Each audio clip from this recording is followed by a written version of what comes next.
Hey, this is Josh Thompson. Thanks again for listening. If this content is encouraging to you, it would mean the world to us if you would rate the podcast. Your rating will help more people find the show. You can also journey with us by subscribing to our channel. And if you share it on social media, please feel free to tag me and our guests. We appreciate when you share this podcast with those you know. We are believing it will continue to stoke the fire in people again. Special thank you to Landmark Coffee Roasters, a sponsor for this podcast. If you haven't tasted their coffee, you got to go check it out. They got the best beans in Southern California. Go to landmarkroasters.com. Type in promo code Stoke House to get 20% off. That's landmarkroasters.com.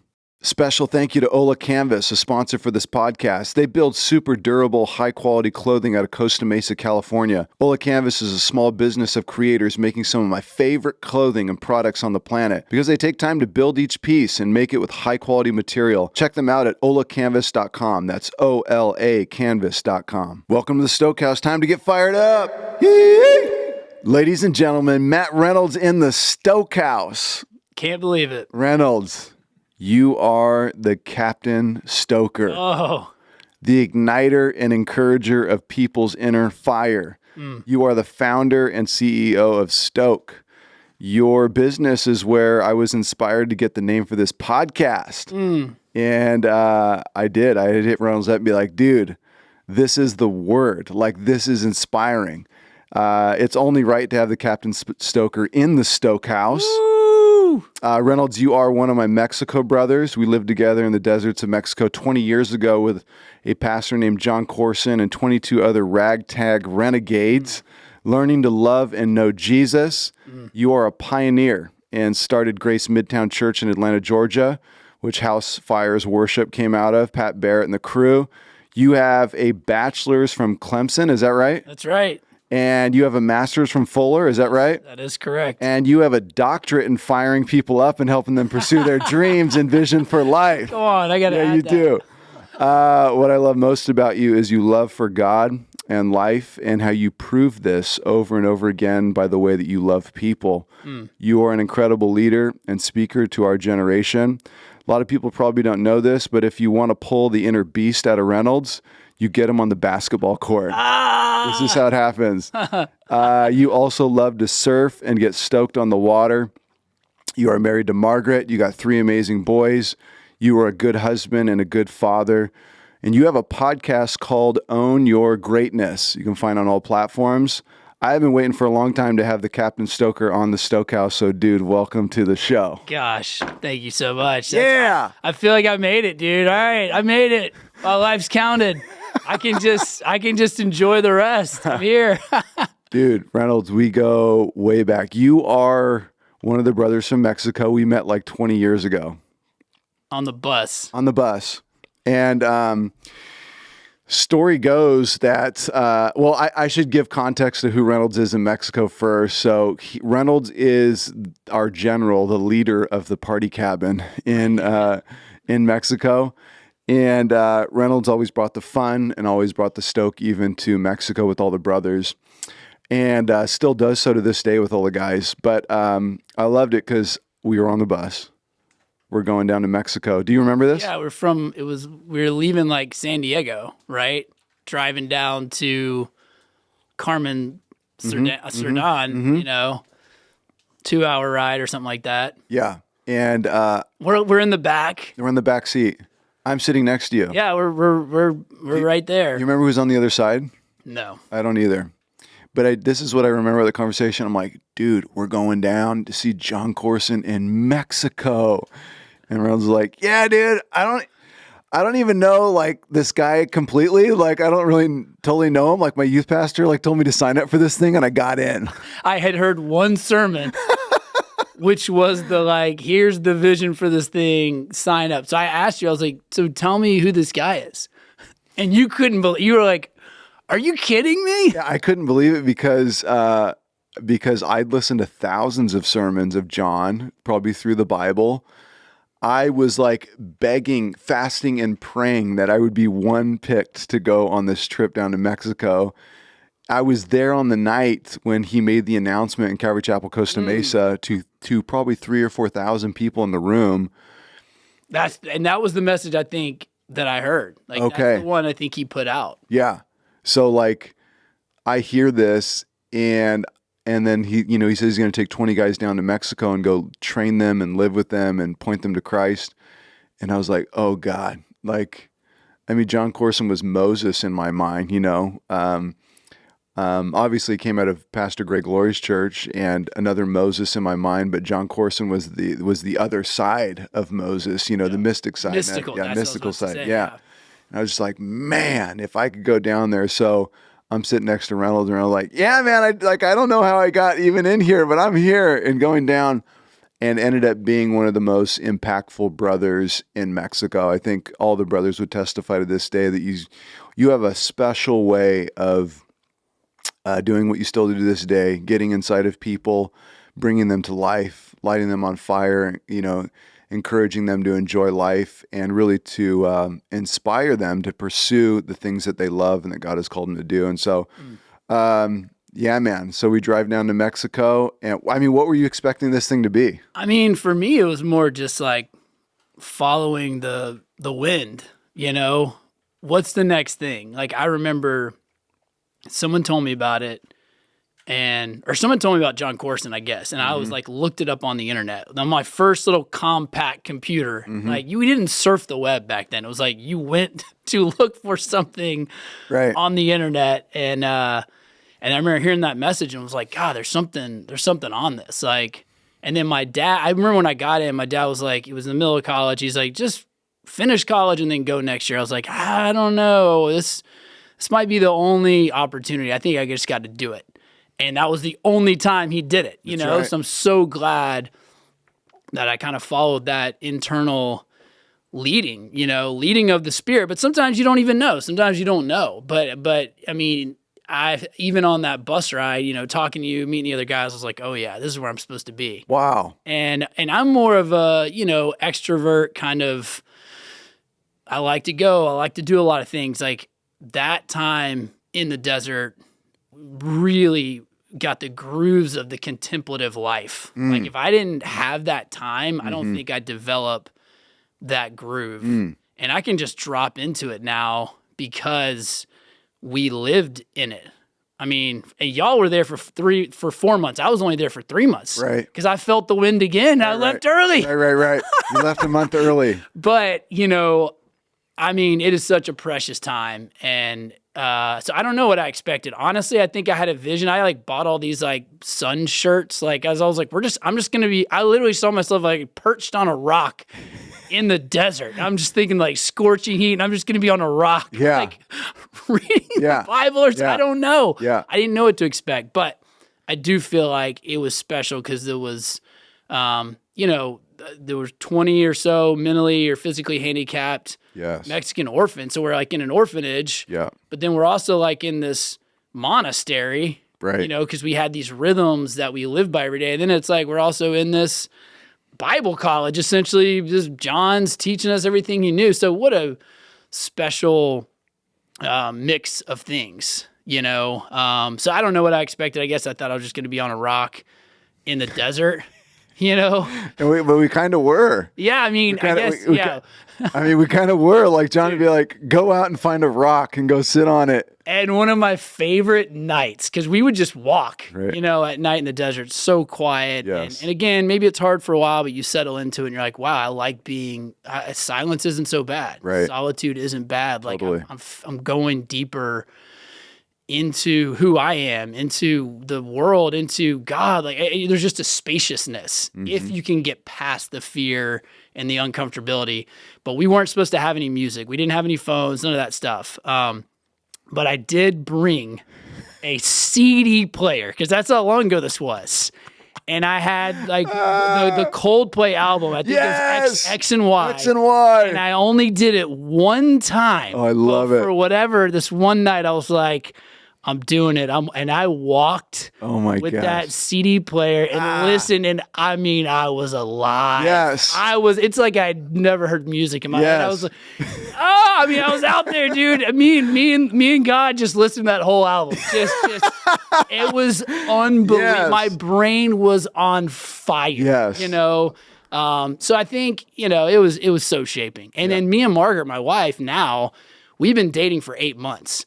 And then I say, hey, I'm going to the desert. I'm going to Mexico. And then we hung out the night before I left in Atlanta. Shout out to Margaret. Oh, she is she's a revelation in my life. Yes. Our marriage was not great for 7 years, and I didn't know it. So that's a whole thing. But I told her I loved her the night, like right before we left. Wow. Because I was like, we'd been dating for 8 months. I was like, this is it.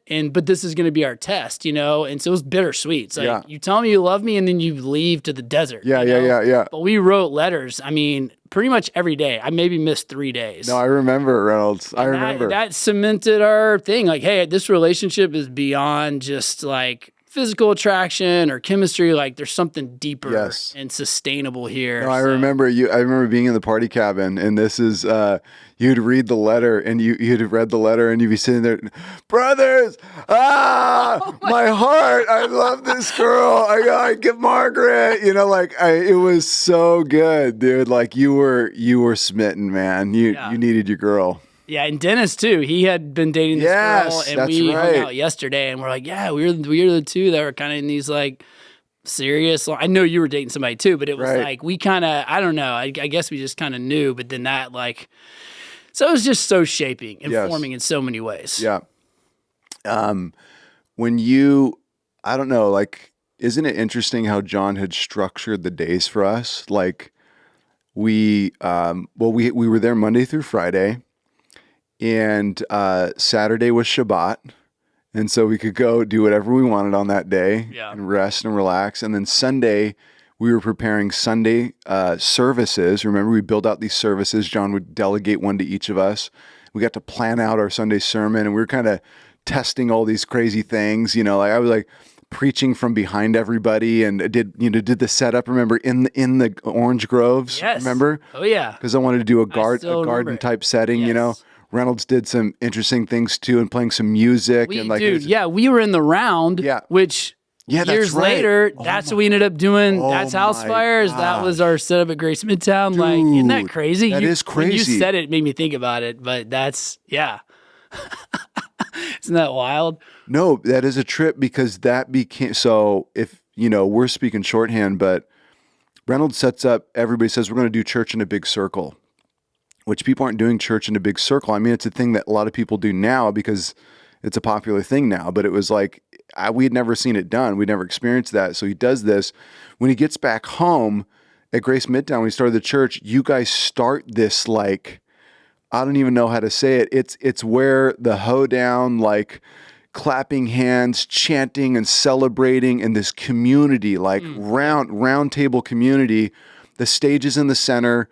There is no really center focal point except for the center. So everybody's kind of looking at everybody. Yeah. And there's all this interaction and this joyful celebrate. I mean, I was in those zones a few times. And like when the worship went off, you guys are just like, the place just erupts. And then out of that came all these movements, really, of all these churches doing this, like, this style of church and this style of worship, which was obviously, super impactful, but interesting to think that the seed of that started in the cocina yes. of Carmen Cerdan, Mexico. Yeah. Dude, that's crazy. Yeah. Praise God. But our rhythms, remember we wake up, we had morning worship, like 5:30 in the morning, I think. Yeah. And communion. Something like that. Yeah. Communion. And then we would like go and pray for like an hour or something from like 7 to 8. Remember, even during the breakfast, there was a season there where Jon had reading of scripture. Yeah. So as we were feasting on gravy and biscuits and eggs, we were feasting on the Word of God as well. Yeah. And then I don't know, we had like our first session around 9 o'clock or so. I think 9 to 12, Jon would teach us. I remember doing prayer walks in the morning, like 7 a.m. or whatever it was, and I would just go walk around the campus on the outside, the dirt trails, and chant scripture, sing to the Lord. And then we took care of the handicapped orphans. Panchito was like one of my points. Panchito was deaf and blind. Mm. And remember, he couldn't walk very well, and but loved taking care of him. Juan, remember Eddie with Wandy and and Nolan. Well, and then sometimes you had like 2 hours of dishes or 2 hours of painting or spanking those pigs, taking with care of the little pigs. sticks. I still don't know why those pigs were there. I mean, I don't ever remember like It's true. slaughtering a pig. Right. Like, I mean, if you're gonna have the pigs, I feel like at some point you get to eat Feast. the pig or sell the pig. I think they were just pigs for pig's sake. Right. But, So we would herd the pigs around. yeah. John was teaching us shepherding, right? Yeah. I mean, I think for me, those rhythms where, like doing the same thing almost every day can be hard. Again, hard for like my personality. It's like, oh, that's going to be boring. You're going to be, but I can't, that was kind of the point. It's like, settle into these rhythms. Don't be afraid of boredom, and you get to something deeper and richer.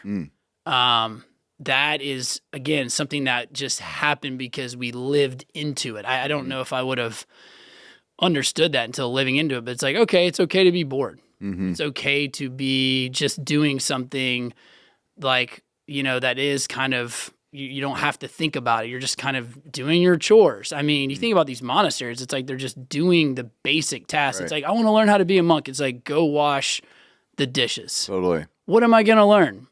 Something in there. Right. Just do it. Right. Do the mindless stuff. Do the small stuff. Just serve. Just be.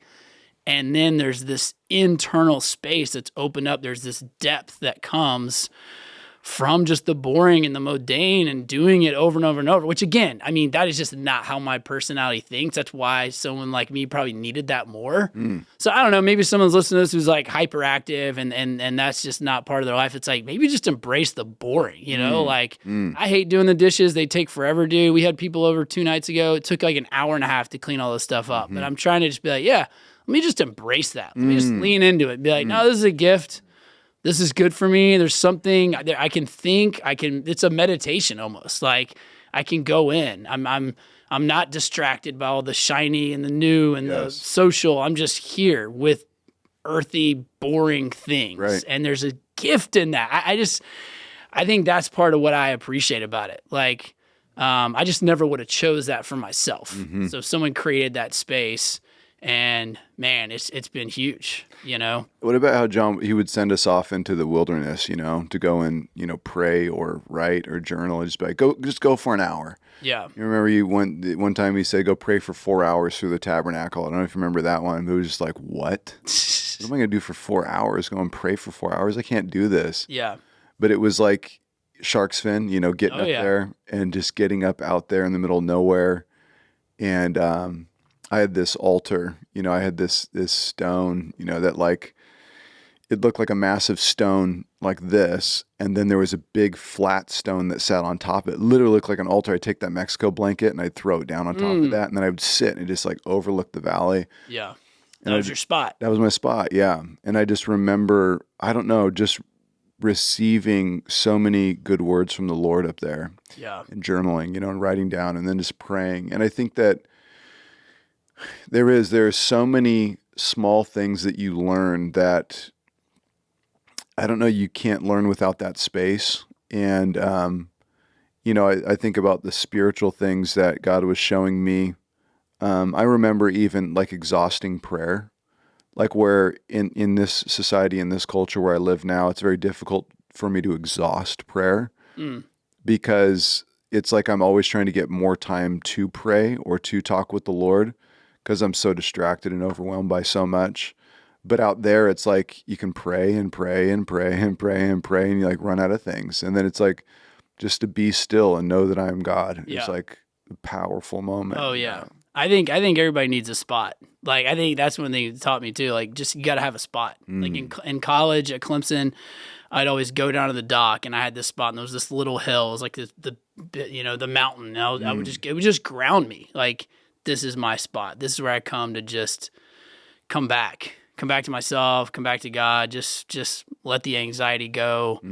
And, I think I love, you know, you had your spot, you know, this is where I go to just resync, you know? And, you know, I think part of the thing that's powerful about that too, there's that scripture that's like, don't say the words, I got to go up to heaven to get the word, or I got to go in the depths. Like, it's right here. It's, and I forget how it's phrased in Numbers. I think it is, where it's like, it's not up here. It's not down here. It's right here. The word of it's in your hand. I think that's what Jesus was saying. He says, The kingdom of God is at hand. Like it's close enough that you can reach out and touch it. Do you see it? It's now, it's present. So that's the temptation. It's like, oh, I need to come to California and then I'll experience God, from Atlanta. I need to go here. I need to hear from this person. And then it's out. It's always out here. No. It's right here. Kingdom of God is at hand. It's within you. Like, whoa, like we always externalize it and it's here. Can you drop into it? I think that's huge, dude. Because again, now I'm not. You don't have to chase something. It's just, can you be still? Can you be quiet and let the word emerge? Let God arise. God's already here. Who has a presence problem? This is what Pat Barrett says. Who has a presence problem? We're always like, God, bring your presence. He's like, I'm here. Who has the presence problem? Me or you? Can you just be here? Because I'm already here. Can you drop in? That's the magic. Shout out to Pat. That's the magic of Mexico, though, isn't it? It's like everything was stripped away. Yeah. And there was nothing that we needed to find God. Like that, I think that was one of my most favorite things that I walked away with, is that Jon was trying to show us that he's here. He's with you. He's actually here. And you don't have anything. You don't have all of the things. You don't have all the church things. You don't have all the, mechanics that you've built around you. You just have you have your Bible, you have the brothers, you got dirt, you got chores, and that's it. And the moment that I reflect back on often is I was on a walk one day and I just had my journal. I had my leather journal, my Habakkuk journal. I had my Bible. And I had my sandals on, my rainbow sandals. I had some basketball shorts on and a t-shirt. And I was just walking on the path, and I remember feeling like the Lord was right there. Like I felt God was right there. Like the Lord Jesus was right there. Like I couldn't see him, but I just sensed his presence was so near. Yeah. That, and I referenced this when I was teaching Exodus, but I took off my sandals, the place that I was standing on holy ground. I'm in the dirt, Reynolds, and I just get down on the ground, I just bow. And the Lord was showing me in that moment, and I wrote it down in my journal. Look, you have nothing here. You don't have a car. You don't have your house. You don't even have your family. You don't have anybody, but I'm here. And do you feel what you're feeling right now? This is all that you need. And it's weird because that's the feeling that I'm always chasing. I want to get back to being in the dirt on the ground, with my Bible and my journal, and the Lord is right there, dude. And that's heaven. Right. I got everything that I need. Right. But there's Mexico's every day. Amen. I think that's the temptation. Like, if I could go back there, then, but it's like, no. Where's the desert today? Maybe it's in the dishes. Maybe it's in like whatever speaks to you. Like, dude, this has been a big breakthrough for me when I just felt like, oh, I need this truth to fire me up. Like, why can't I get excited? But I think Dallas Willard said it. He's like, man, read anything. Read anything you're reading. Read the Bible. Read whatever until it shines and shimmers. And I really believe that because it's like, okay, what is resonating? And I'm going to read until it resonates and then stay a while, marinate in that. Like, that is speaking to you. That, to me, that's true spirituality. Like, there's a resonance that I can't fake. And that thing is speaking to me. So just stay there. And you can learn from anything, dude. Like, God, I went to this Andre 3000. He plays a flute now. Do you know that? The Outcast guy? I went to this Muggs flute show. What? And it was like an expensive ticket. One of my buddies was like, dude, am I going to pay this much to go watch a grown man play a flute for 2 hours? I was like, I don't know, dude. I think there's going to be something that happens in that live experience. He tells his story about how he got into a flute. And dude, people like weep and cry when he plays his flute now. Like it is. So again, I think you can learn from all these things. Like, okay, what is shining and shimmering? Where's the Mexico today? Or whatever that is for whoever. Yeah. Like everybody has a different thing. You don't need to go to Mexico. Like that was a time and a place. That time has passed. That's true. Now we're here. Yes. Maybe you had a season where you're like, man, everything was clicking. Everything made sense. God was speaking every day. It's like, all right, how do you find that now in your day to day? And I think there's always, it's there. It's here. It's just like, and here's the thing I want to say about the sandals, because I love that you talked about, because I was always like, why is it taking off the sandals, you know? And then I found this, there was like this Greek Orthodox guy that was quoted in some other book, but he said, you know, we go through life like we have shoes on, and you know, we get kind of calloused, we get kind of numb, like we're protected, but taking off the shoes was like kind of coming back to this like feeling it all. And it was removing anything that stands between you and like actually touching, you know, the earth and the source and like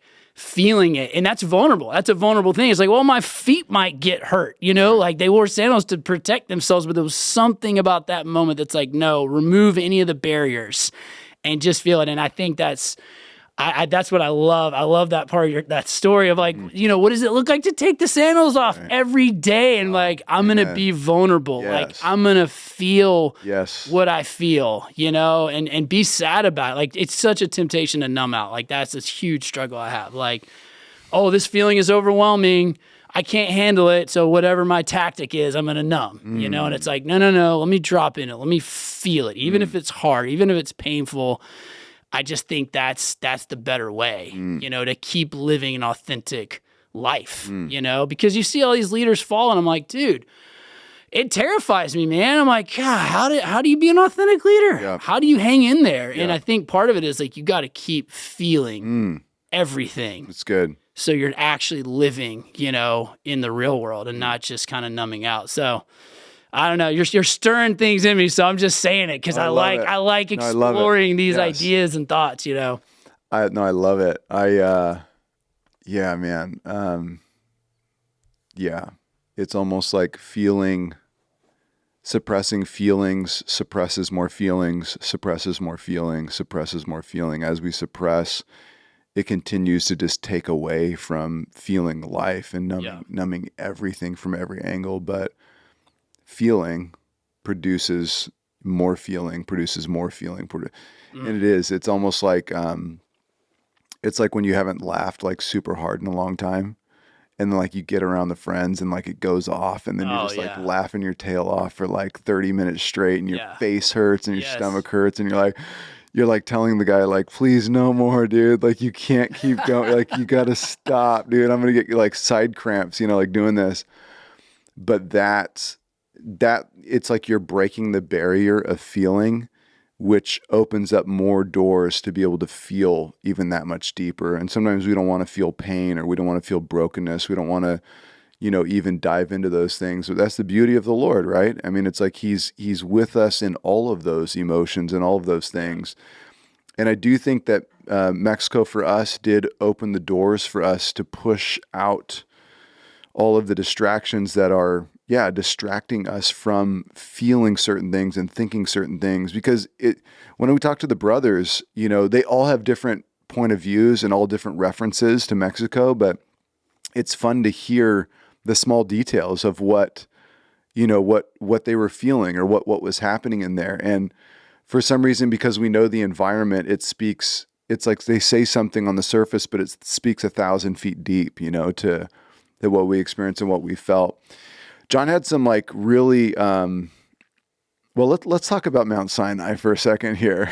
Let's talk about this, Reynolds. The big mountain. Let's talk about, speaking of mountains and climbing mountains. So we choose to hike up to Mount Sinai, which is like a 4-hour hike up. Is that right? I think I remember it was like 2.5. 2.5. Okay. And then, but it took us all day, didn't it seem like? Well, I mean, 2.5 up, and then you gotta come back. It's like an hour and a half back. Yeah. You can go a lot faster. Okay. But we left early in the morning, right? I think I only did it once. Okay. Yeah. I only did it once too. Okay. Yeah. And we get up that hill, and I remember when we first started trekking. So Mount Sinai, we live in this valley they called the Hito. Is that right? Yeah, I don't know. Yeah, the Hito, which is probably like 100 people or something, like living in this little village. And up over to the left here in the mission, there's this giant mountain that's just sitting there that you know, Jon called it Mount Sinai, and we hike up to. So a couple of the brothers, and then me, you, Dennis, Steve. Probably, yeah. I think that's probably it. And we decided to hike up one day. And we, on our way up, we have all kinds of adventures on the way up. Yeah. And we found a snake. Yep. Yeah. And we killed the snake. Oh yeah. Yeah. And it was a rattlesnake. Rattlesnake. Yeah. Yep. I remember hearing it. What? I don't remember what happened. We were going and we thought we might see one. We were kind of on the lookout, and then I don't know how it happened. I don't know if someone saw it or heard it, but we saw it, and it was like, okay, it was pretty big. It was like 3.5 feet long. So we go up, and it was like, all right, we got to pin this thing down. So someone, pushed a rock and kind of lodged it where it was stuck there. Yeah. But then you got to go kill it. Yeah. And that was the hard part. We were going up with these rocks to cut the head off. Yeah. And that was terrifying. Yeah. Because if one of those little fangs gets you, I mean, I don't know. Can we get you down in time? Yeah. You're going to die. I'll go outside. But we killed the snake. We killed it. And beheaded it. And put it in a bag. Put it in a bag. And I think it was in my backpack, and it kept moving around for about 30 minutes. No, it would didn't. just keep moving. It was terrifying. Oh my gosh, I didn't know that. We buried that head because we were worried, like, something might get the poison or whatever. And we brought it back down, right? And then we skinned the thing or something and tried to skinned it. Yeah. And I don't know. It turned out okay. Yeah. We didn't do the best job of. But then we went up to the top of the mountain and we took this photo. You got a. Let me see if I can pull it up here. But we get to the top of the mountain. It was like a cross up there, right? It was like a huge. There was a cross up there, yeah. And here we go. Yeah. Now I still remember we were going up, just jabbing that thing to get the head off. That was. Well, I couldn't believe we got the head off, and I also thought, yeah, dude, there's the cross over there. Gosh. There it is, right there. That looks like an album cover, but I look the worst. I definitely look the worst. I'm definitely bringing down the vibe. You guys are in the vibe, and then it's like they put just like an Irish looking white dude with like a red beard in there. It's so good, man. See, this is where my wife is like, man, I'm so glad you had a glow up effect. Like she can't believe it. I mean, it's such a great one. So you can see the mission bottom left all the way over there. You see it all the way down on the ground there. Yeah. And we hiked up the top. Then Dennis said that we brought no water with us. Oh my gosh. He said we ran out of water on the way up and we were dying for water. And we get to the top. He says there is a crate of water bottles under the cross. Huh. Dude, all the water. And we drank as much water as we wanted and we're filled. Yes. And then we cruised back down. Yeah. This one. And did we do rock rolling on this adventure or no? Yeah, I think this is where we did it. Yeah. The same place? Yeah. Yeah, no, that was we rock roll, and we got some video clip of that in the last spot. I don't remember who was that. Josh Cisco, Dave, or maybe it was Dennis. Dennis? Yeah, I don't know. Yeah, somebody brought up the rock rolling, and we took pry bars up with us, and we had steel pry bar. Yeah. This is the fun that we were doing, because we were bored. We had nothing else to do. No, it was fun. We go up to the side of this mountain cliff and find giant rocks sitting on the edge of these cliffs. And we would get these pry bars and like 3 or 4 of us together would just start working this rock until we get these giant thing to tip over the side. They're rocks like the size of like VW buses. Like we're pushing over the edge and they go, it's crazy because you think they would just like slide and just go boom. And just stop. Does not happen. Yeah. It's like it starts tumbling and then tumbling faster and spinning fast. And then it starts jumping, dude, like just leaping like 50 feet in the air. And you're just like, oh my gosh, it's going to. And then all of a sudden it'll hit and just explode anyways. Yeah. Wild times. So, okay. Main thing, even to this day, when you think back on that time, what's your like biggest takeaway from Mexico? Yeah. Which I know I'm putting you on the spot there, but that's an interesting question to me. Yeah. I think that, I think it's probably 2 major things.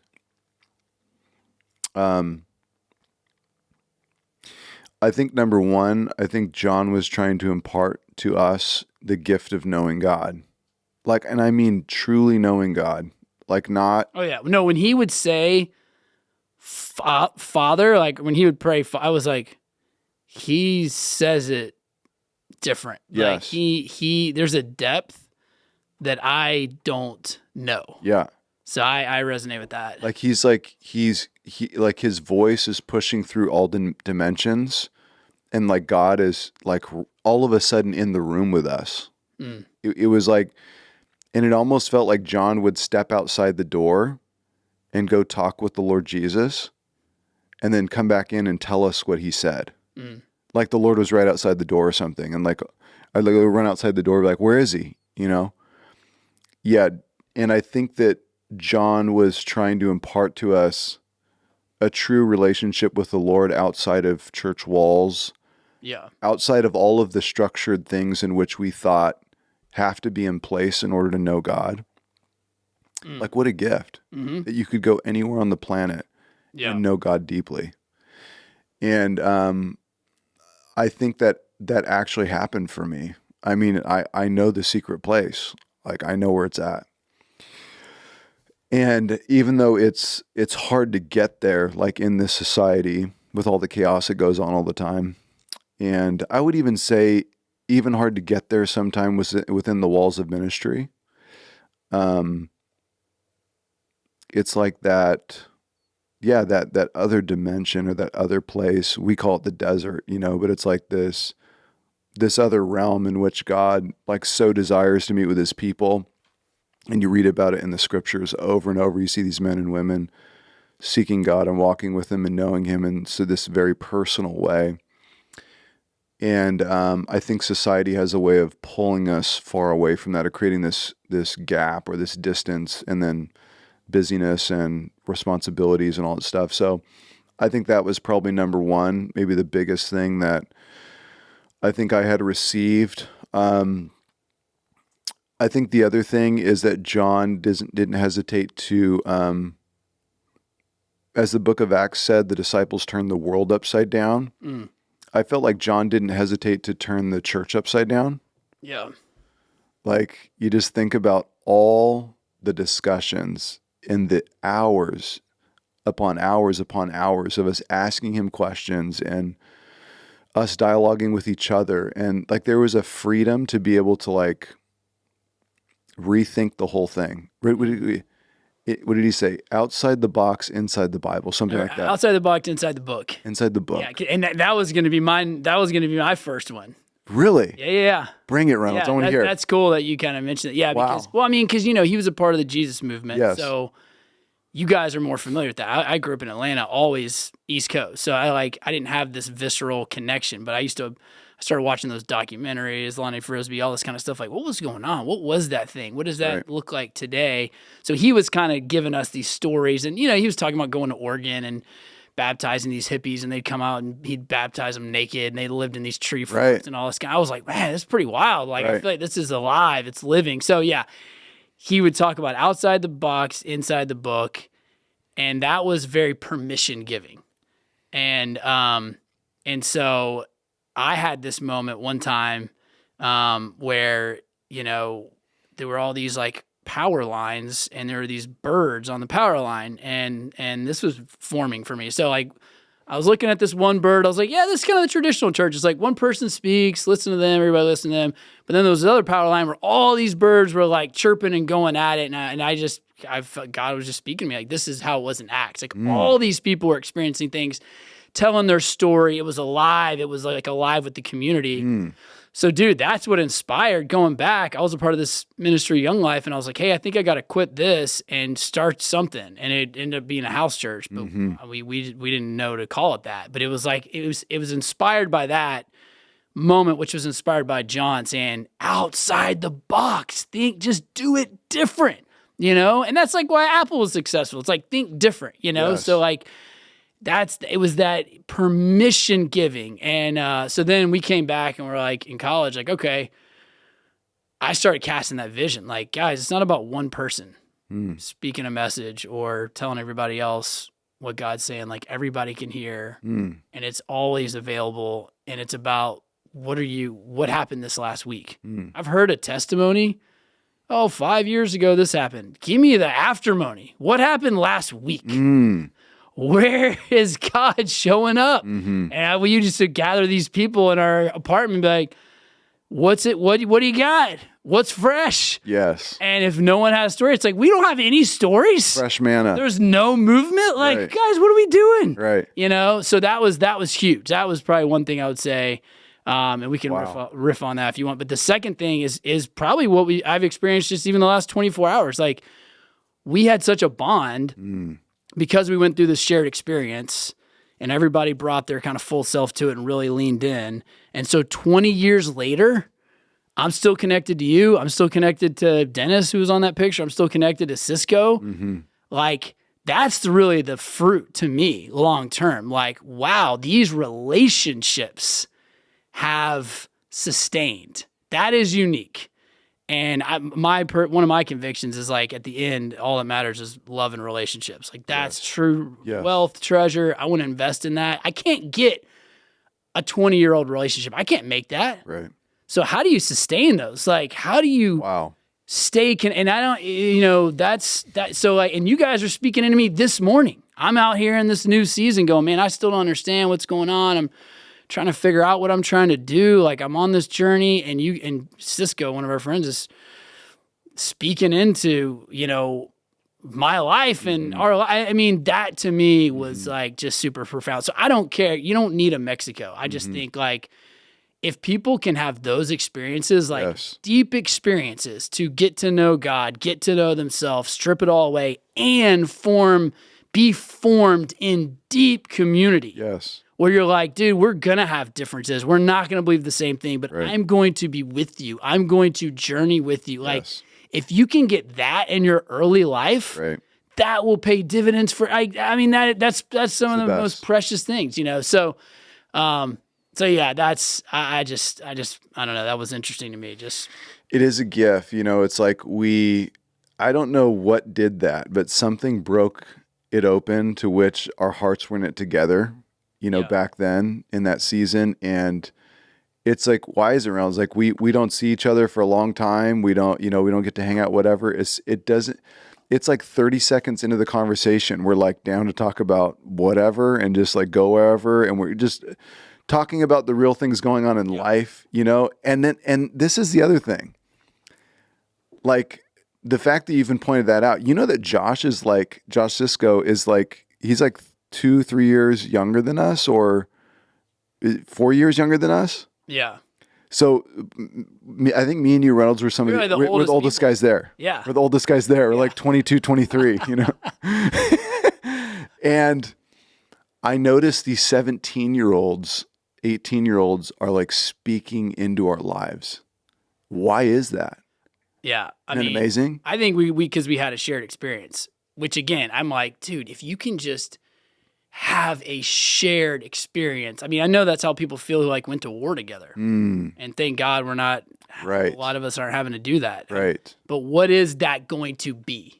I don't know. But if you have an opportunity, I say you got to just lean in and go for that. So I think we had that shared experience. But dude, Cisco, again, I hate to keep bringing this up. I mean, hopefully, people don't even know he was our most shared podcast. Okay, all right. They know who he is. They know short shorts. Yeah, he had the shortest shorts of anybody in Mexico.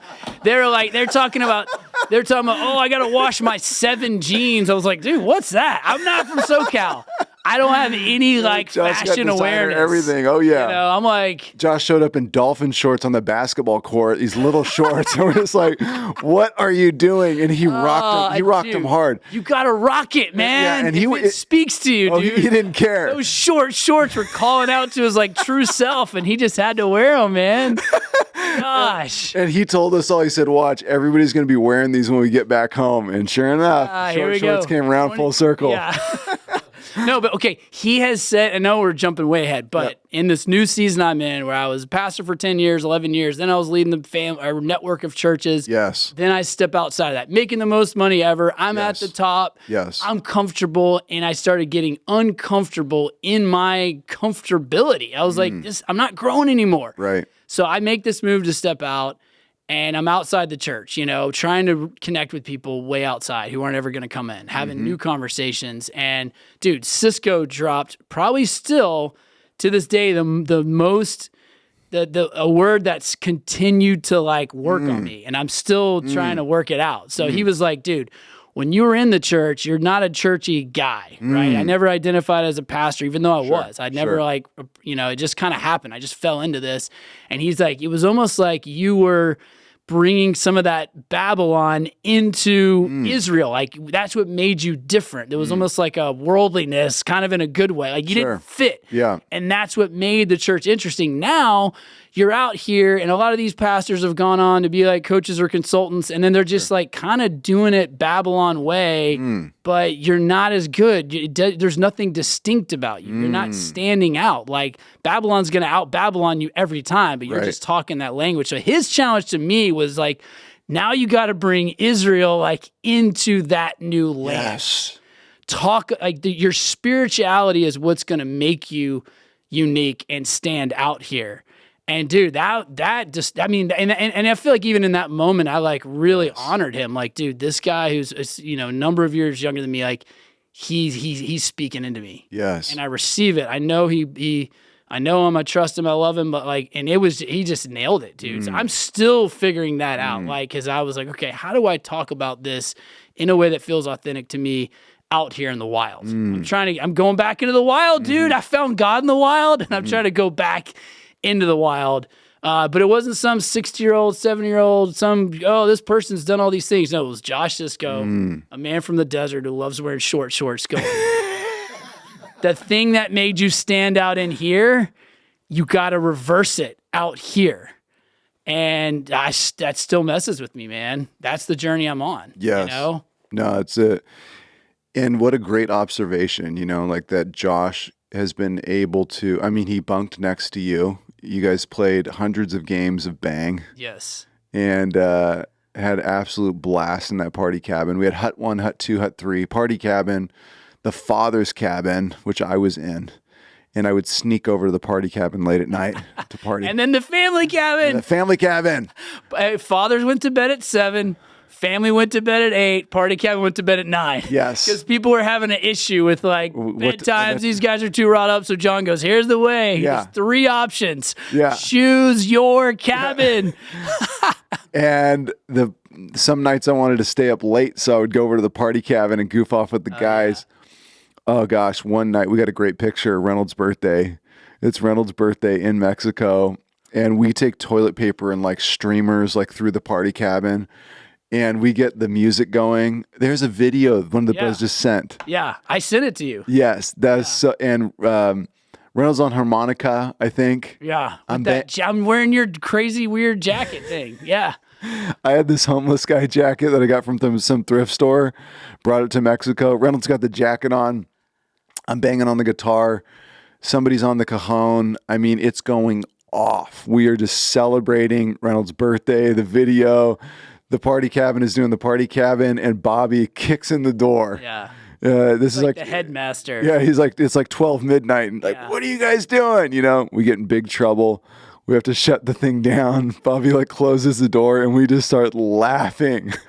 It was so fun. But Josh, he was in the cabin with you and watched you for those 3 months, and really amazing insight to be able to pinpoint who you are as a person spiritually, and then speak into your life.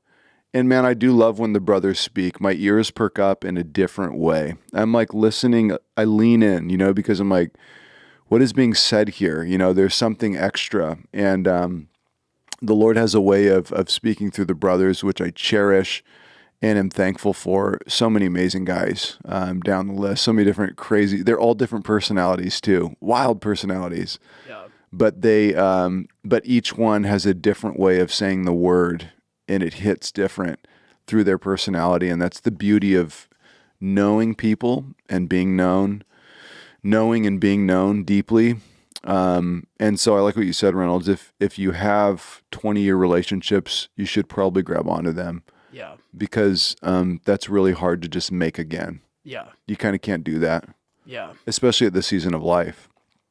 And so I'm always looking for that. Outside the box, inside the book. What a revolutionary statement.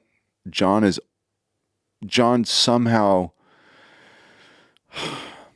how is he speaking into culture even 20 years later? How do his sayings and these words and these pictures and, all of the pictures, remember the big wheels and you remember all the big giant cart and he had all of these different pictures that always said so many different things in the Old Testament, these principles that seem to minister to life and stay with us forever.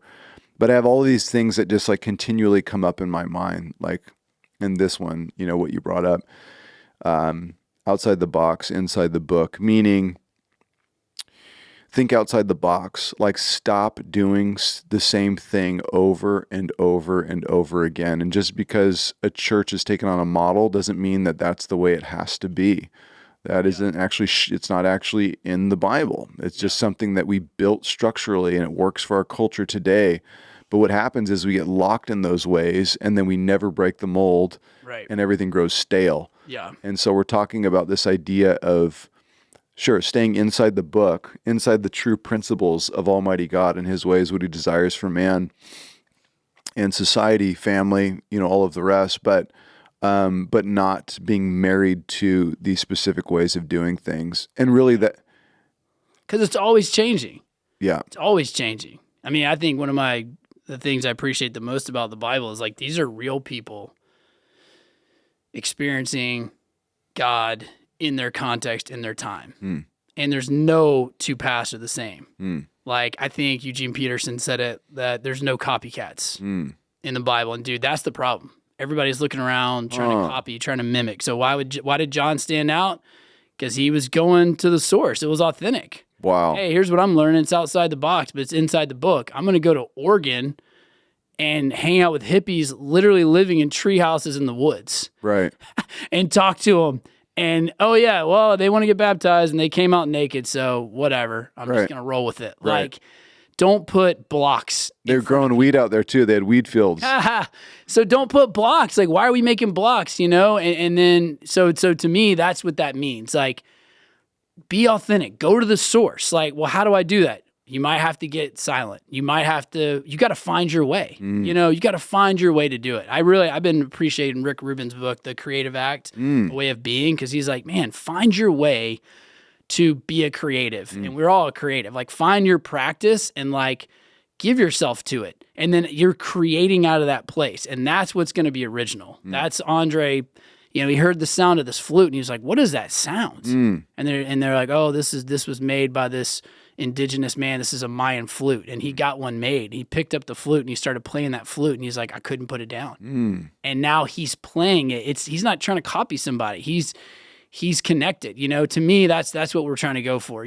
God's like, He's the source, and it's like, dude, I can copy you and that's never going to have the same power. If I'm like, man, Josh Thompson's so cool. Like, you've been a stoker in my life, dude. You've stoked me up so much. But I can't, if I try to be like you, right, it's never going to hit. It doesn't feel real. I got to find my way and be like, man, what speaks to me? What's stirring in me? What new expressions are there for me?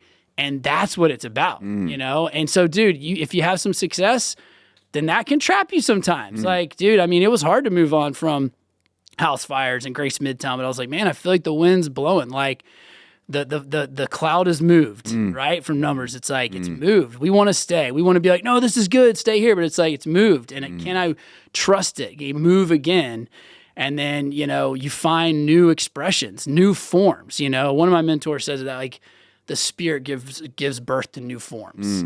So then we create these forms that are awesome and it's housing whatever's happening in that moment, but then we get married to it, we institutionalize it, and it's like, no, the Spirit's going to break those bonds and boxes and it's going to go on. Can you keep moving? So that's what I've been on the hunt for. Like, what's the new sound? What's the new scene? Like, what's coming next? Like, I want to be in touch with that. So I want to make space for that, And I know that's kind of abstract and out there, but like the people who have like impacted me the most, I'm like, dude, they have tuned in. They have gone to this place themselves, and then they're creating out of that place, and that's the real thing, you know.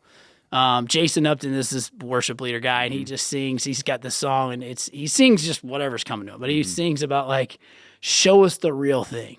Show us the real thing. And dude, that can almost bring me to tears. Like, that's what I want, the real thing, the substance, where someone's like, I don't even know what to call this, but I cannot deny I'm experiencing what's coming out of you. And to me, that is God. It's the Spirit. But maybe you don't have the word for it. Maybe you don't have the language for it, but you know it when you see it. You know, you taste it and you see it, and you're like, wow, there's something of substance here. You know, so we got a lot of copycats, and that's normal, but we got to press through and be like, dude, no mimicking. Don't mimic. Drop in who you are, who God's made you to be. Get in there with God and be like, what wants to emerge? It's one of my favorite questions, you know. I do these retreats now, and I ask that question. We've been going for a couple of days or a day or so, and I tell people to go on a walk and just notice stuff in nature, because nature's it's alive. I just been walking around my neighborhood, dude. There's a cemetery across from like this co-working space, oldest cemetery in Atlanta,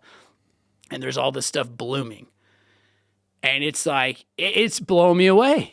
I feel high looking at it. I'm like, dude, this flower is blooming. Totally. Like, it is unfolding. It can't not be what it is. I was looking at this willow tree, and I was like, dude, this willow tree is just owning its greatness. Like, it is a willow tree. That's all it can be. So what wants to emerge in us? So we tell people, go out, notice something. Why do you notice it? Maybe write about it a little bit. You know, start there, but then we say what wants to emerge. And if people can give themselves permission, they'll just start writing. Unfiltered. What wants to emerge? Don't say, oh, why it can't happen. Don't say how hard it'd be. Don't say, well, how could I do something like that? Just write what wants to emerge. It's almost like a hot pen exercise, and just start to write and let it out. And that, to me, that's the place. That's true inspiration, and it's in everybody, you know, like that's what I want to call out. Like, man, God is in there. He's working on you, made you. Like, let's get in touch with that and start drawing that out, because the way you express it's going to be different from the way I express it. But that's where the gift is, you know, that's where the anointing is. It's you doing it in flow in the way that you would do it. That's what's going to speak to me, you know? I mean, dude, think about the like best songs and even the greatest. I mean, they don't sing beautifully. Like, someone could be like, man, Bono's voice sounds weird. Right. But when he sings, I still haven't found what I'm looking for. I'm in. I believe it. I'm feeling it at a soul level, you know? Like, oh, where am I still searching? You know? Totally. Woo! Yeah, it connects on a different level. And it is him being his genuine, authentic self. It's like coming out. He wrote that lyric, and he just is singing. You hear when it clicks from performance into genuine, and that real moment comes forth. Oh yeah. That's what connects with the other human. Yeah, it's the heart cry. It's the heart cry. And I love this, Reynolds. This is what you're a master of, dude. You are vicious in trying to pull this out of people. You demand people be authentic. I demand an account. Who are you? What are you here for? It's so true, though. It's like when you're around Reynolds, it's like no, like, I want you to be you. Like, I want nothing else except for you to be you around me. That's the best thing you could ever do. You, I remember you asked me this, I know a couple years ago, you had said something like, dude, if you could write your own check, write your own ticket, and do anything that you want to do, anything you would ever want to do, stop with all the, I can't because of this and I can't because of that. Anything. What is actually inside you that you would love to just be doing and pursuing? What is that? And I could not believe that question, because it gets so to the center of a person and it starts to pull out, like, wow, if I had no parameters, if I had no restrictions, if I had no responsibility, if I had nothing holding me back, it really causes a person to contemplate deeply what they actually desire, what they actually, not that sinful, but what is actually good inside, and where would I want to be and what would I want to do? And that pulls out who God has made you to be as well. Yeah. And that makes you live at the highest level when you get to experience those things. Yeah. I'll never, when you were talking, I was reflecting on high school for some reason, because I remember, Reynolds, some moment in high school where I was thinking to myself, oh my gosh, like I can see that the coolest people around are not those who are copycats. They're the people who just they run to the beat of their own drum. Yeah. They do whatever they think is cool, and somehow magically that becomes the coolest thing. Yeah. And it dawned on me, I'm like, oh my gosh, if you just be your real, genuine, authentic self and stop trying to be like everybody else, you'll actually be the most secure, coolest person in the room, because you're okay with who you are. Right. And it becomes very attractive. Yeah. Because every human being wants that, right? Yeah. They want to be able to be themselves in the presence of other people, and people still love them and like them, but they think that they have to mask that. Yeah. Oh, dude. Yeah. And I felt it. I mean, we're walking around this cool district today, this morning, OC or whatever. Yeah. I'm like looking at y'all's like shoes and stuff. I'm like, dude, I can't hang. Like, I can't even, if I tried, I couldn't hang. So like, dude, I just got to be me. Like, what speaks to me, Dude. And that's it. And that is liberating. And that is, dude, I mean, and I don't know if you ever listened to Matthew McConaughey's Green Lights. Like, dude, I really like that book. And if you listen to it on audio, his biography is so good. But he has this phrase, he's like, dude, you got to shake hands with yourself. You got to be like, do you like yourself? Do you like spending time with you? And he does these days in the desert and stuff too, because he's like, dude, we all just get all this junk in here. We got to clean it all out. We got to come back. We got to forgive ourselves or repent or work through all the stuff, dude. And I feel like that's the deeper work that like God wants for everybody. Like we can all be like hard on ourselves or beat ourselves up or be the biggest critic, but it's like, man, I know how I feel about my kids. Like I want them to just love who they are, and even embrace their limitations or weaknesses, whatever. So I know that is how God is. And if we're beating ourselves up all the time, we don't like being in our own presence. Like we don't enjoy who we are. Like there's still work to be done where God's like, man, let me teach you how to talk to yourself, how to view yourself, because me having a high view of myself really shows that I know how to love others. Like love others as you love yourself. There's a lot of people who don't love themselves. They feel guilty about that, So yeah, that's a whole thing too. A better way to say it, they don't like themselves. Yeah. They just don't like. And it's a journey. I'm not saying that's easy, but I do think that's part of growing in love. It's growing to understand and like who God has made you to be. Yeah. And God is not upset with his design. Yeah. He loves you just as you are. He likes you just as you are. And I think the best picture of that is a parent, the way that you look at your kids. I like you. I like you. It's hard to explain why you love your kids and why you like them so much, why you're so infatuated with your kids, because you haven't known them very long, but you just love them because you love them because you love them. And they can be their real authentic self in front of mommy and daddy, right? They can be exactly who they are. And for us to love them just as they are is the love of the Father, And that is all I think that we want. It is that moment in the secret place where we can be real and authentic before God. He sees us genuinely who we are. And he says, I love you. I'm stoked on who you are. I can't wait for you to discover all the stuff I've made inside of you. Get after it. Let's go, Yeah. And I think that human beings want that more than ever in other human beings. They just want to feel what people can and do feel before God. We're naked before him. He sees everything. And he still says, you're the best, man. I got you. I love you so much. I give my whole life for you.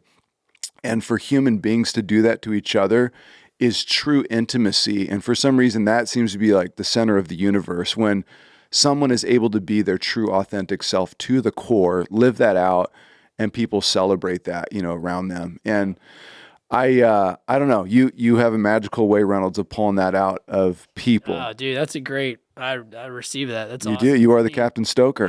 You are. No, and that, okay, so I did bring a prop. Yes.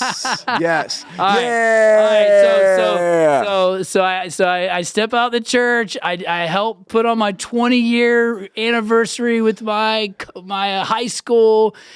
And then this whole chapter of my life ends, and we find ourselves in Costa Rica. All right, and we're down there on this little mini sabbatical. This is 2022, and I'm down there, and I'm like, dude, why do I always come to the beach? Well, I'm not even a great surfer, but why do I always come to surf, to rest? Like, what is this thing?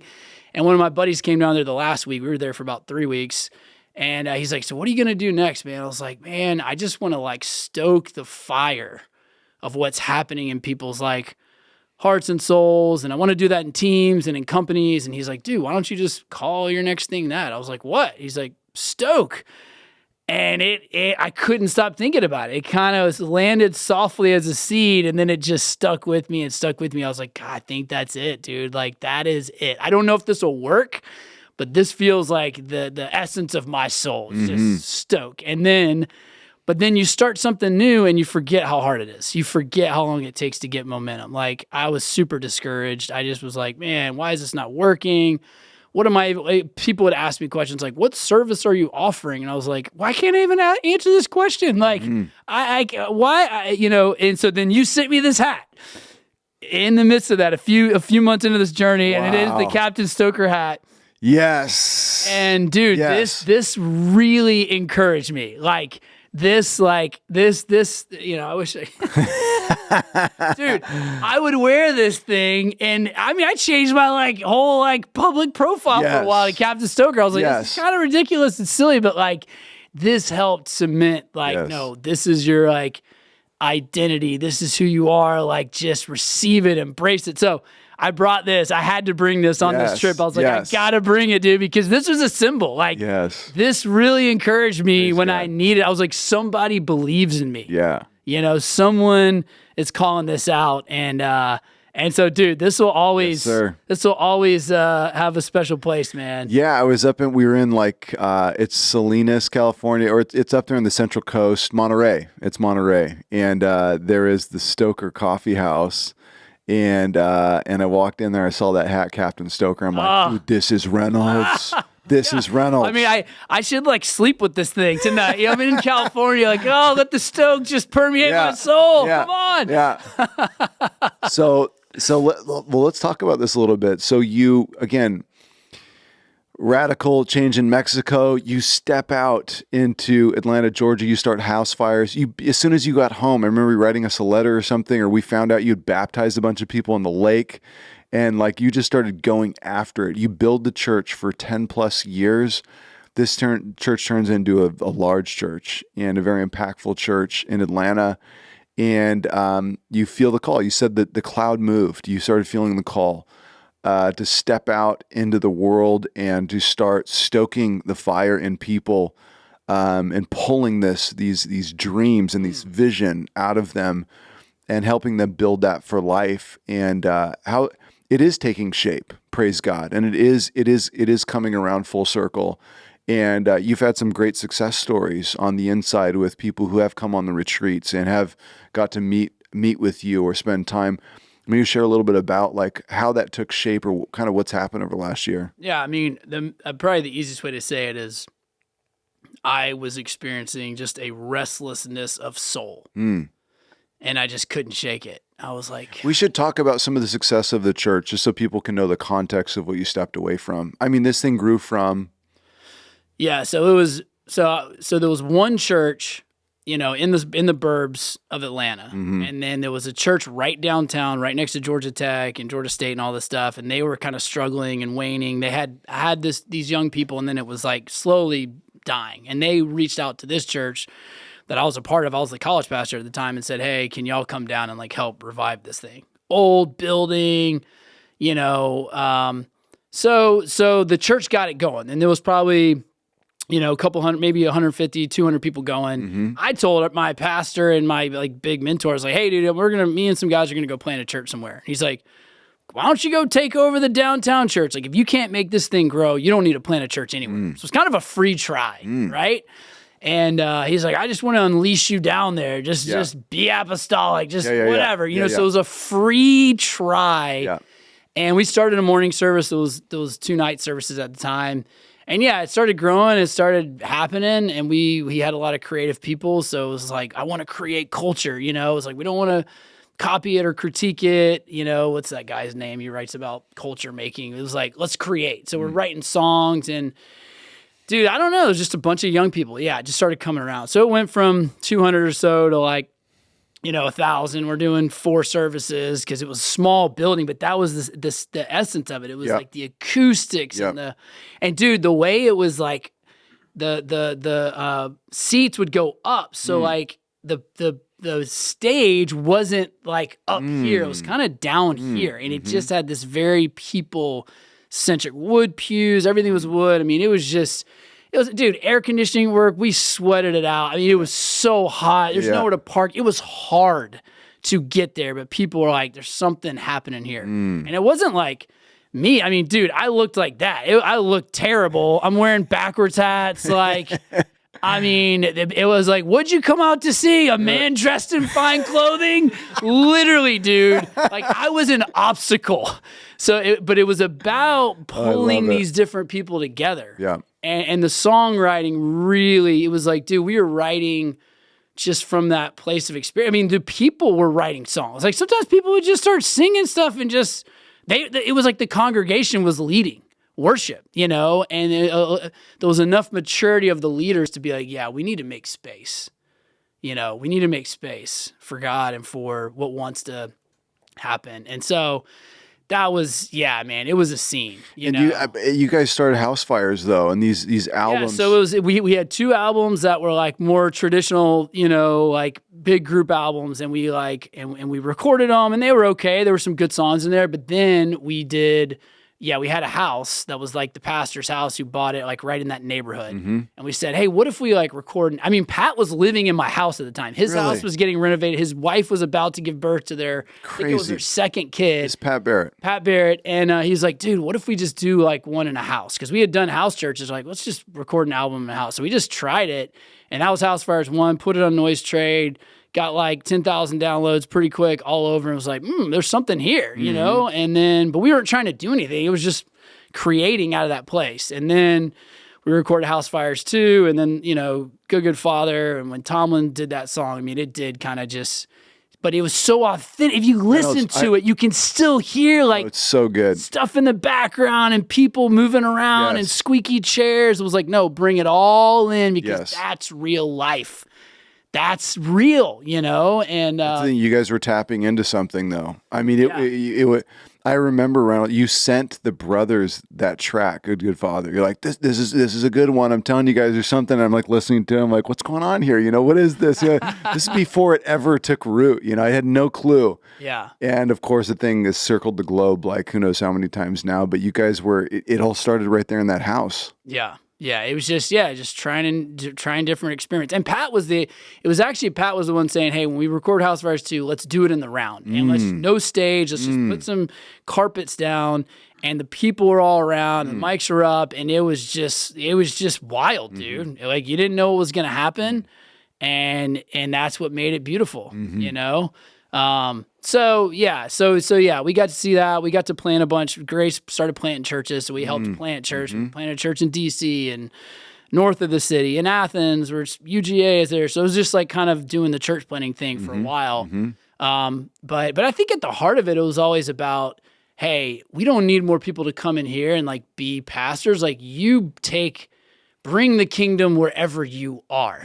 You know, it was really about that. Like, you are the vehicle, you're the portal, you're the carrier. Like, we want to like fill you up and encourage you and like bring you into this thing, but then it's about going out and carrying that influence or whatever your thing is to do and to create. It was really about, and so I got jealous. Like, dude, all these people would like go after their dreams and quit this and start this and take that leap. And I was like, when do I get to like go after some stuff, right? You know? And so I'm kind of in that awkward in between where it's like, you know, you launch out and you haven't seen things happen yet. Mm-hmm. Like one thing is, we're trying to bring a wave, a surf park to Atlanta. Like Yes. that was so whatever. I'm going all over the place now. No, it's great. But the church grew, great things happened, an incredible movement, a lot of people impacted, still impacted this day. House Fire 3 is our album on the way to church, still to this day, Reynolds. On Sunday, my kids are singing, dude. Yes. It's Yeah, like the awesome.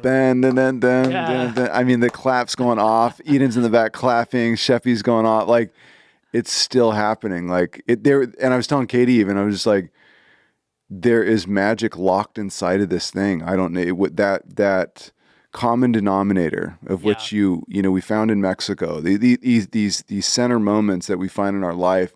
There's this magic of God like locked inside of these things, and you guys were hitting on something that just is timeless. Yeah, and I think that's what's key. There was a culture. There was almost like a worship culture that was built. That was what was first, and then just what you create out of that gets better and better, and gets more refined, and then something strikes a chord, and you never know what that's going to be. That's why you got to keep creating and putting it out there. You don't know what's going to hit. You really don't. It's like it's totally out of your control, but you just got to make it from that deep place. So I think that's, there was a culture, man. The people almost created that. I mean, the people, like the congregation did it. Wow. I mean, that really is, and dude, so that's what I'm still looking for. I'm like, where's the next scene? And that was about music.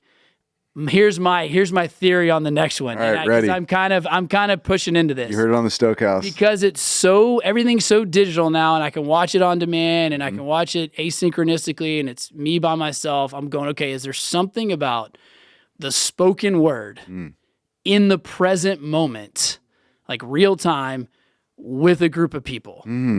That's what I think. There's a scarcity of that. It's hard to get people out for anything now, events right. church. It's like, but I think because then we're experiencing it together. It's not just, I listened to this thing on this podcast and it resonated with me. It's like, no, something's happening in the room, and I'm wondering if it's going to be more about the spoken word in the present moment, because it's now. It's like we feel it right here. Totally. But this is kind of rare. Like, how often do you get this? Right. In a week, right? And so that's kind of my thing I'm pressing into, and trying to just elevate people's voices. Like, who has a message? Who has a creative thing that needs to be expressed that more people need to hear? Let's get in the room and let's like showcase that. Let's elevate that and just see what it does to people. That's kind of what I'm like. That's kind of what I'm hungry for, man. That's awesome. So we'll see how it goes. But so talk a little bit about some of the retreats. I've been able to sit in on a couple experiences and just kind of I'm just kind of a fly on the wall with just listening to the experience and some of the things you guys have done. But maybe some of the stages of what you do now. I mean, you're working with people individually. You're working with businesses. You're working with all kinds of different leaders. Yeah. I was feeling a little stuck and going, I needed to reconnect with the essence of who I was. And so I went through this real simple process, telling your story, looking at an energy matrix, what energizes you, and then looking at what is play in your life. And you usually have to go back to childhood. Like, you're 4 or 5, you're at home, you're playing or you're doing whatever. What are you doing? Like, everybody has a different answer to that question. Or even if we say, I was playing basketball and you're playing basketball, it's like, well, what about that? Go a level deeper. So I went through that myself, and it really helped me. And I was like, okay, I know I'm supposed to do this for other people. How do you charge for that? What's the offering? That's what's been hard to figure out. Sure. But at the core, I've gotten down to like, dude, I am trying to get to the essence of a person and pull that out. But you can also do that for a business. So it's called flow. That's what my mentor calls it. You find that flow. What's at the heart of this business? Because my conviction is if you get to the essence of it, that's what's going to inspire its growth. Come back to that. You own that. And that's what makes it unique. Yep. Because I'm a fire starter, dude. Right. I mean, I'm always asking 2 questions. I'm like, what's happening in this room? Let me figure that out. And then how do we take it to the next level? Yeah. So I don't know. Can you build a business around that? Can you be successful? I don't know. It's still like, I'm in the middle of it. Right. But that's what I'm trying to do for people. Pull that out. Okay, who are you? what's the essence of Josh Thompson, man? If we get into that and you're able to cultivate that and flourish in that, I think that's what's going to inspire your growth. And that's what people are going to be like, man, we got to get this from him. We can only get this from this business. This is their story. This is who they are. And you got to love it. You got to feel alive in it. You know, if someone's like, oh, it's over here, it's this, this is what makes money, but this isn't really what brings my heart alive. I'm like, I don't know if I believe it then. Like, let's get back to the core. Totally. You know? So yeah, no, that is it. I mean, who cares if it makes money, but it's like you're not living. Yeah. Like you're not enjoying. It's not the heart and the root of who you are. We got to make money to survive, no doubt. But when you're able to couple that, there's and I like how you said it, because there probably is something within what you're doing now that has some type of attraction to who you are. There's some type of connection in there. But oftentimes I feel like it's sedated by all kinds of other things and trying to get to the heart of a person and pull out what that center piece is that actually caused them to do this thing and caused them to pursue this thing, and then amplify that or put gasoline on that on that small fire in there and watch this thing kind of go to the next level. I think a lot of people in our society are longing for this. I think that and I think they are. Life has done it to them, you know? But what I've learned is, because I had a restlessness of soul. So I was going, something's not right. And I felt enough of that pain to keep going in the journey and going, what is my soul trying to say? Parker Palmer's got this, he's a kind of writer, Quaker guy. He's like, you can do a noble job of living someone else's life. And that haunted me. Gosh, am I doing a noble job of living like my mentor's life instead of like, what's the life that God's put in here, you know? And so I don't think people are willing to put in the time and pay the money until they feel the pain. That's what happens. Yeah. I mean, it's just, you won't do it. You're not going to make space for it. You're not going to value it until you're like, the restless. So that's kind of who I'm on the lookout for. Like, who's got a restlessness of soul? Who knows? There's something there's a new thing. There's there's something that's trying to emerge that I just can't put my finger on it. And then I'm kind of like coming alongside as a guide, you know, and listening. Dude, it's really about listening. I mean, I'm a big talker. Obviously, I could sit here and talk to you for 5 hours, bro. Right. No, I could not get up, go to the bathroom, eat, drink. I'm like, I'm in. But I've learned, and maybe this is why I had to shut up for a few years. It's like, dude, the power's in listening. You know, listening unlocks discipleship. You know, like, so I've just tried to learn how to listen, you know, for those clues, and then ask the bigger questions. So yeah, that's kind of how I'm trying to serve people now. And yeah, some people can pay, some people can't. So I've just been trying to figure all that out. How do you do that? And how does it comes in the form of, is it like, are they meetings, you know, one-on-one? You guys are FaceTiming, or is it? So I do people with one-on-one through the process, or I'll do like virtual groups, done a couple of those, which is cool because people learn from other people's stories. Yes. You hear someone else's story through like a guided framework, and you're like, whoa, there's some resonance. Like, I'm learning from you, but I didn't even know I didn't know I needed that. I didn't know that was going to hit me. And that happens in the retreat formats too. It's more groups. And I think I'm going to start doing some cohorts because, dude, I've just learned, like, these are big questions. Like, when people come, like, my journey, I mean, this has taken me years to wrestle through that restlessness of soul. So I'm trying to do something in like a month or 3 months. I'm like, dude, this might be a longer journey. So I'm kind of exploring that too, doing longer like cohorts with people, just to really be able to walk with them and listen to them. And then the last thing I'm inspired by is this whole Medici Nights thing, where like there's this whole idea of the Medici effect, where it's like the Medici family were the sponsors or one of the sparks of the Renaissance, which was really the break from the Dark Ages, the Middle Ages, to like, oh, we're creating again, we're flourishing, there's life, there's livelihood. And it was them bringing together artists, you know, philosophers, scientists, all these disciplines. They were bringing it all together, and then innovation happened at the intersection of cultures and thought. And so I want to create, we've got one on the books for April, creating these events. It's a free event, but I want it to be high quality. Where is it at? It's in Atlanta. It's in Matchstick. So we'll be at this place called Stoke House. Okay. And it's just going to be bringing some different artists, creatives, just different people, things that have moved me that I'm like, let's just get all this in a room. Let's get all these different cultures in the room and let's see what happens. So that's something that, I'm going to start doing, and it's going to be a free thing. And who knows, maybe that happens. We incubate it in Atlanta and it goes beyond. You never know. You don't know what's going to hit. But I'm excited to finally be going, these are the kind of forms that I want to try to pull together and see what it does for people. So this is what I love about you, Reynolds. You are always willing to look to the new frontier, look to the edge of the world and saying, the earth is not flat. Yes. It is. Yeah, it is. We're going to sail, man. We're going to go, Yes. and we're going to see where the compass takes us. Yes. And you're doing it, dude. And it's breaking barriers. It's inspiring. It's so easy to just get in the lane and just hit cruise control.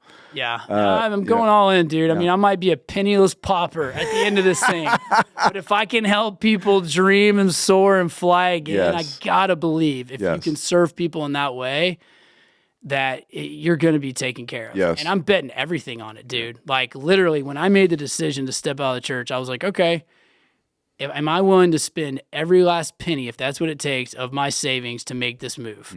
When I knew and I had an internal yes to that, I was like, all right, the decision's made. And then the crazy thing that happened, just to maybe encourage someone else who needs to make this move, is like, I made that commitment. This dude who was in one of these groups I was leading said, hey, I want to invest in what you're doing next.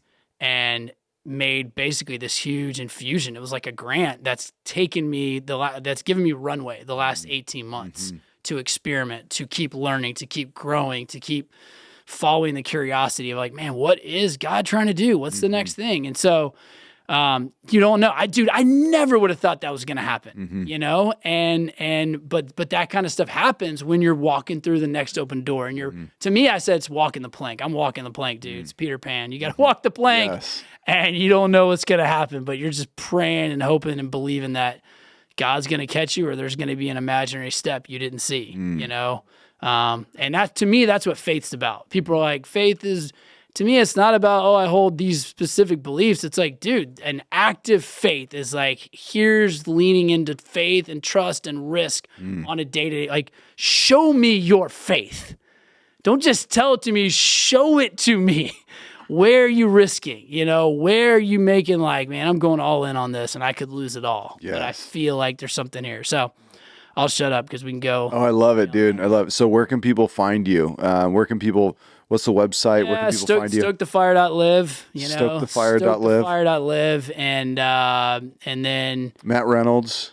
Yeah, Matt Reynolds on Instagram, Facebook, whatever. The podcast is Own Your Greatness, which is like just calling people to step into like, what does it look like to bet on yourself? Like, dude, there's greatness in you. I believe in you. Like, lean into it. Show up for that.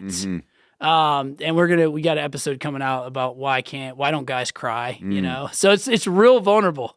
I mean, there's some stuff on that episode that I'm like, I don't even know if I'm going to put that in there. It's like, so I'll give it a listen. Those are some places. Yeah. Well, if you're listening and you need the fire stoked, Reynolds is the guy to go to. He is the Captain Stoker. Dude. And this is coming from Josh Thompson. I'm telling you the truth, man.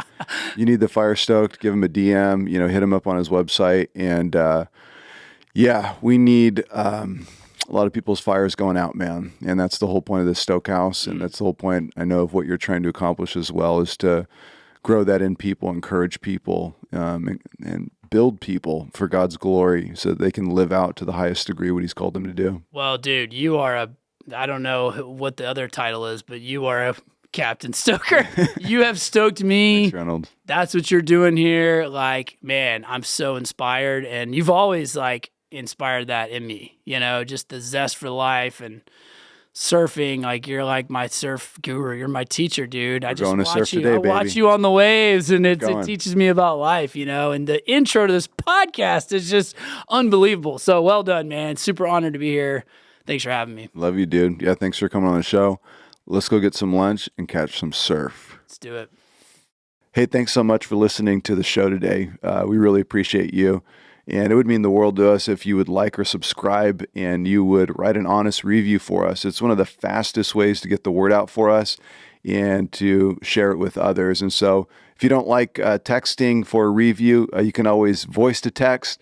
That's a fast way to write one and really help us rate the show and get it out to the world.